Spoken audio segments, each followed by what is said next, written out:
Hello. For those of you who have kindly tuned in for some of my videos, which have been without sound, I'm sure you're shocked to hear sound emanating from your viewing device just now. I sincerely hope this potential shock will not lead to any coronary issues for anyone. Trust me, at my age, one thinks of these things. My videos have been silent movies thus far. There are several reasons for this. First, being, how can I say, an older person or a senior citizen, it's readily apparent that technology passed me by many years ago. Quite frankly, even though I've posted 16 videos, I am only now starting to figure out how to do this. Indeed, were it not for the aid that I have received from a most patient grandson, you would probably not yet be hearing anything here. I've received several comments about my silent movies, as you can imagine. The one I like best went something like this. Am I not hearing anything? Or is my equipment not working? I've turned up the volume and I'm not hearing anything. Reading the comment, I immediately realized that perhaps I had left out a key component, sound. And that would probably be the end of my YouTube career. I felt bad. I really did. I apologized as best I could in a reply, but I don't think my apology was too well regarded. My explanation that the video was of an N-scale endeavor, and that obviously that would mean that the sound factor would also be very small in scale. Yeah, I'm not sure anybody bought that. But beyond this circumstance, a second reason for my video being sans sound is that, frankly, I'm quite shy by nature. And I really don't have anything much to say anyway. And to piggyback onto that fact, I'd add, I like watching trains. Sure, I love the sounds, but whenever I've gone out to sit by the tracks, never, in my experience, has there ever been a narrator on site. There was just the noise that was there, like the birds chirping or wheel flanges screeching loudly. And as much as I love new sound technology in our hobby, this layout precedes such and is just old-fashioned analog DC. With as much stuff as I've accumulated over the years, switching it all over to DCC is not an option for me at this age. Trust me, I asked my doctor. Finally, very frankly, I really can't imagine anyone wanting to hear another old bald white guy droning on and on.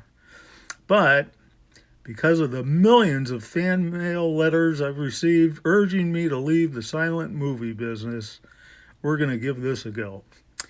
I will be most interested in hearing from the critics. Please do so. Trust me, you won't hurt my feelings. I can take it. I spent 20 years officiating high school football around here. Sincerely wishing not to bore you to death. Let's see how this goes. Completed in time for San Francisco's 1915 Panama Pacific Exposition, Southern Pacific Station at 3rd and Townsend Street served many millions of passengers for 60 years before it was torn down in 1975. Situated at SP Milepost 0, the stub end terminal was both the start and the end point of the many trains that served San Francisco, and many trains there were. The SP had the largest commute operation west of the Mississippi. At the height of the evening rush hour, 5 trains were scheduled out of the city on 3-minute headways. In 1958, 3 name trains still operated to and from San Francisco: the famous Daylight and the Lark, to and from LA, and the Del Monte, to and from Monterey.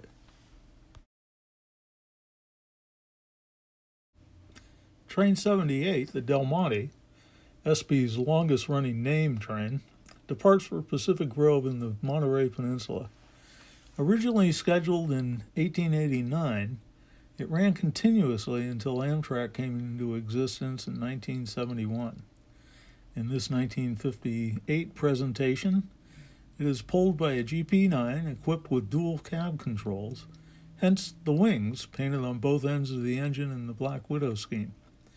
The Del Monte traveled 144 miles over the course of 3.5 hours on its runs between San Francisco and Monterey. Having no turning or service facilities on the south end of its run, the engines would idle overnight at Monterey until their next run back to the city the following day. Obviously, this required the engines to have larger fuel and water tanks. To accommodate this, the air reservoir tanks were moved up to the roofs of these GP9s. Their appearance led to their nickname, torpedo boats. The SP had 4 torpedo boats that protected this schedule. And thanks to a gentleman named Howard Wise, one of them, the 5623, has been preserved and is still operational.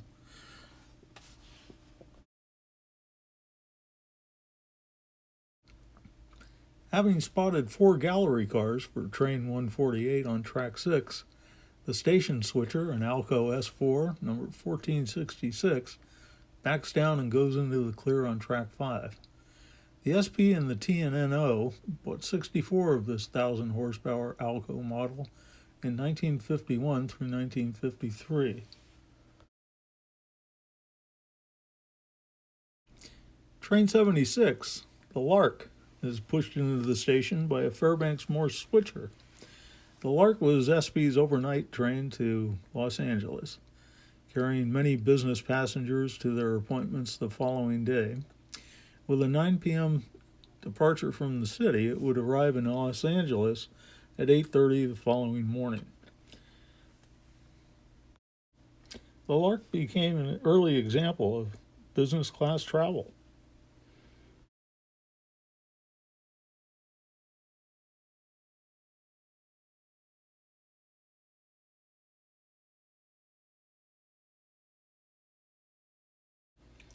After having spotted the train in the station, the switcher will uncouple the 3 head end cars and pull them back to clear the 4th Street crossing.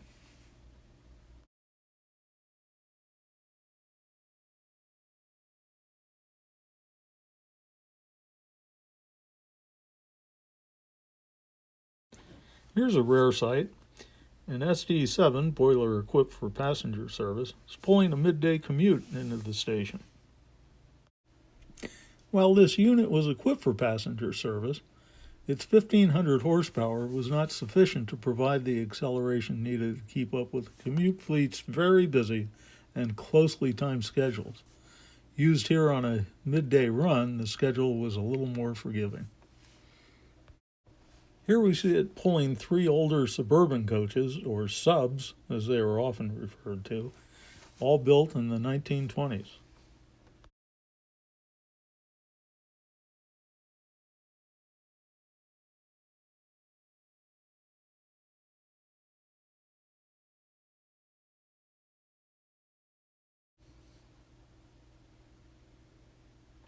Train 124, a 440 departure, pulls out of the station with a Fairbanks Morse trainmaster powering the way.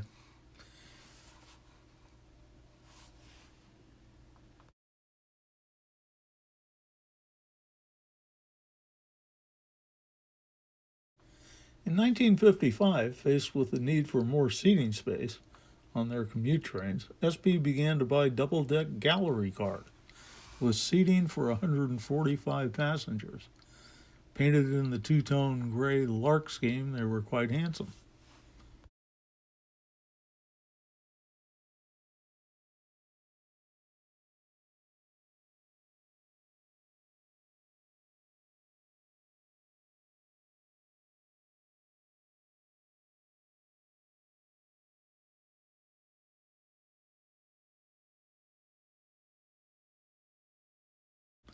Train 124 makes its first stop at the 23rd Street station, just shy of 2 miles from 3rd and Townsend.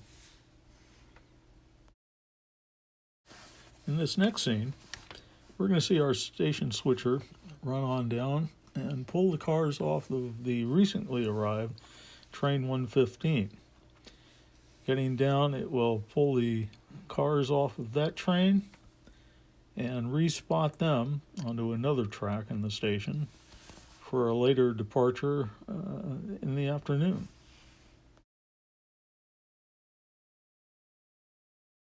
On the Southern Pacific, all trains heading away from San Francisco were considered to be eastbound, their train numbers ending in an even number, such as Train 98. Trains headed toward San Francisco were considered westbound and had odd ending numbers for trains such as Train 99. This was true regardless of where trains were and what geographic direction they were traveling in. So while the route between San Francisco and San Jose was a north-south affair geographically, the railroad direction was simply dependent upon whether they were headed towards or away from San Francisco milepost zero. Indeed, it was not at all unusual for a Southern Pacific train running railroad west to actually be running geographically east. But it was all determined here at milepost zero.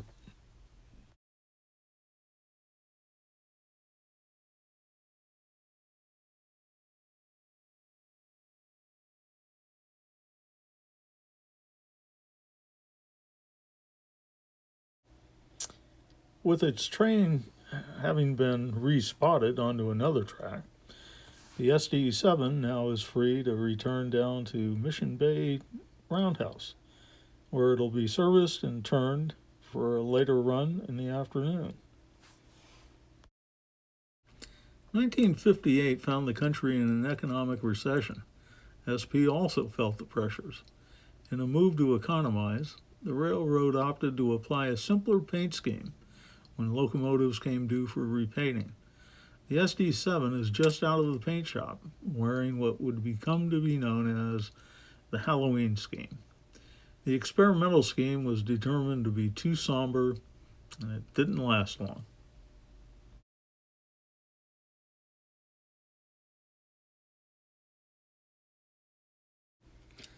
Having spotted the cars for train 118, the Alco S4 switcher retreats into the clear.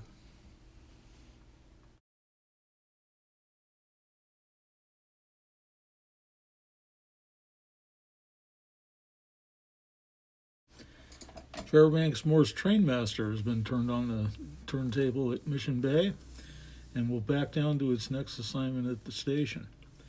Built in 1953 and 54, SP bought 16 of the model. They were initially put into freight service in the Southwest, but being equipped with steam generators for passenger use, they soon found an ideal assignment in commute service on the San Francisco Peninsula. With 2,400 horsepower produced by their opposed piston engines, their quick acceleration made them ideal for the tight schedules of commute service, and indeed would work almost 2 decades in that special role.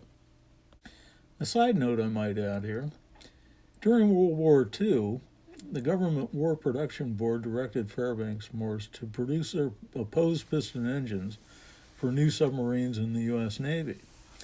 One can only imagine how Fairbanks Morse may have fared in the railroad world had the war not restricted them. But for the SP, the trainmaster was just the ticket for their commute operation. The trainmaster backs into its train and will depart as train 148 later in the day.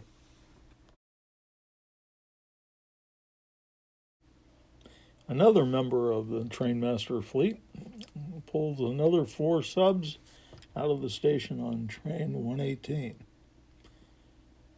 It'll travel 47 miles in total when it finally arrives in San Jose, California.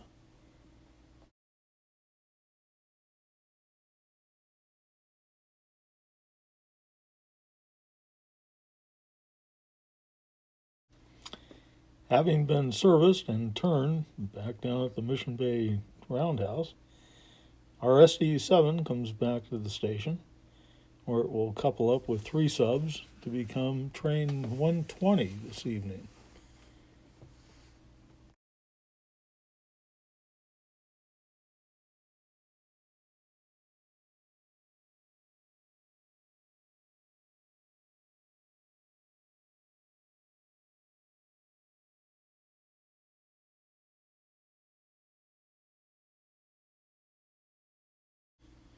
Rounding the curve at 7th Street, an inbound 8-car train, train 137, makes its way into the station.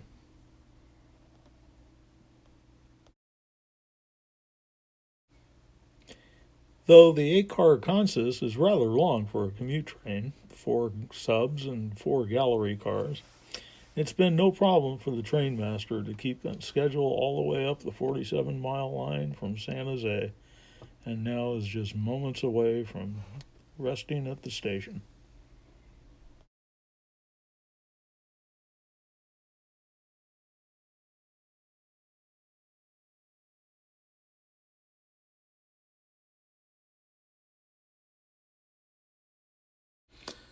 As train 137 pulls in next to the Lark on the adjacent track, can't help but wonder how many of these locals might just be getting off the Commute and stepping onto the Lark for a trip down to LA.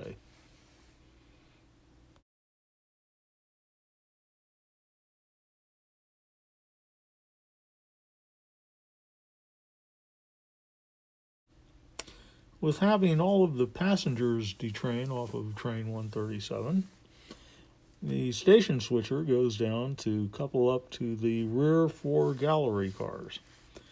It'll pull them off and then respot them onto another track for an even later run back down to San Jose later in the evening.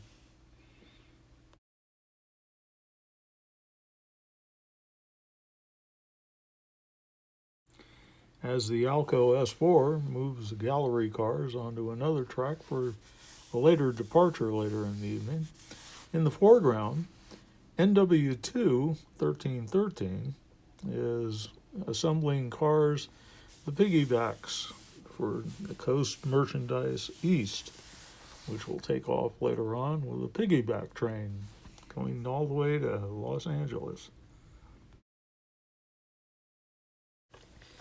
In the early 50s, Southern Pacific started experimenting with the idea of trailers on flat cars. In conjunction with Pacific Motor Transport Company, its subsidiary, the business really developed into quite a deal, and today's intermodal had its beginnings with that operation.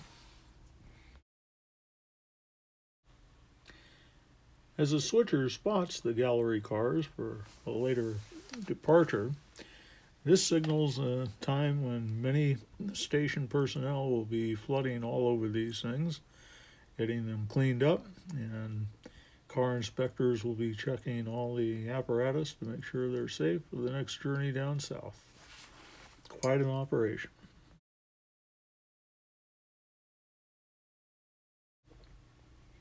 Here we get to see the power for tonight's Lark, train 76, an Alco lash-up of 2 PAs and 1 PB, backing down to the station to couple on to train 76, the Lark.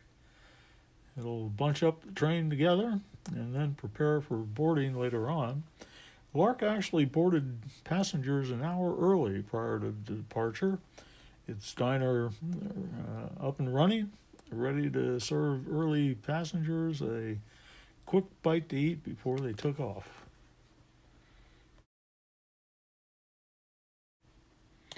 Right on time, coming in through station at 23rd Street below San Francisco's Potrero Hill, SB's famous train, the Daylight Train 99, is making its way and ending its 400 plus mile trip from LA to San Francisco. We'll watch it run in through here. A fairly long consist. At this time, even though the trains were suffering from ridership, airlines having stolen a lot of their passengers away for a quicker trip, the train is still respectable, carrying quite a few passengers at a much leisurely pace and much more beautiful surroundings, I gotta believe. Here it is rounding 7th Street, making its way into the station, under the ham sign, and the fog drifting in off of Twin Peaks. Rolling into the station, we'll follow it down on track 1. Passengers eager to detrain and get on their way. Great city we got here.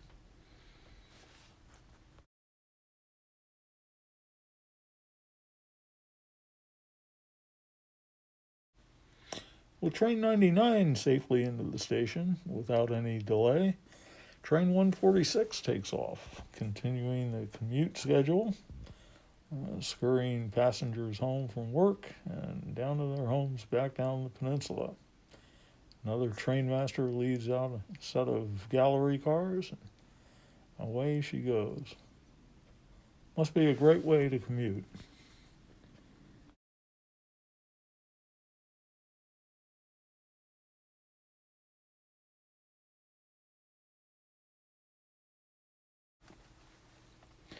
With train 146 well on its way down the peninsula, train 76, the Lark, departs San Francisco right on time. It will run nonstop until its first station stop at San Mateo, California, halfway down the peninsula. Uh, by that time, train 146, our commuter, will be well on its way to San Jose, and the Lark will have no problem picking up and proceeding right to San Jose nonstop.